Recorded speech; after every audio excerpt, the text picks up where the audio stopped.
before enjoying this discussion, it would be beneficial to enjoy the previous discussion about once saved always saved and repentance and salvation. Without the information that discussion contains, the information contained herein may not make as much sense. Click the link below to go there first. There has been a big debate within the Christian community for many years, centuries even, if someone can go to heaven having committed suicide. Many different Christian groups, from Catholic to Protestant, have argued that someone cannot commit suicide and retain one's salvation at the end.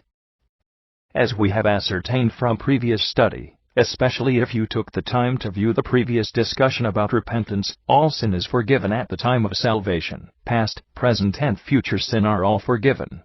See Hebrews 10:10-18 and Hebrews 9:12 for the citation on that if you did not take the time to view the repentance discussion. Also consider this. Romans 6:23 tells us that the wages of sin is death, which applies to all sin. James 2:10 says that whoever fails in one point of the law is guilty of all of it. Almost all sin, save for one, the unforgivable sin, which we also touched on previously, is the same in the eyes of God. We will all die with some sins that went unrepented. If most sin is the same in God's eyes, and relatively all sin is forgiven us from past to future at the time of salvation, the sins we have not repented for are still forgiven when we die. The burning question is, will suicide prevent someone from going to heaven? No, it will not. Therefore, it is very possible for someone to commit suicide and go to heaven. The only major point of contention here that trips everyone up is the following obvious question: is it possible for a genuine Christian to commit suicide? Are we simply arguing a moot point, because a true Christian would not commit suicide, because faith in God would not allow room for that sort of hopelessness? Maybe so, but one does not know what it is in the heart of anyone other than oneself. I would like to say the aforementioned is true, but I don't know that.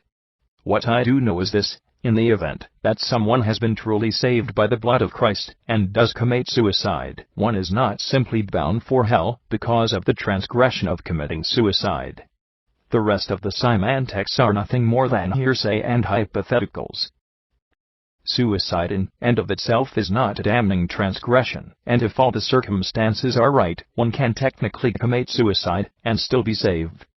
If you are worried about a loved one who might have taken his or her own life, be of good cheer and never lose hope. Your loved one may still be waiting for you in heaven.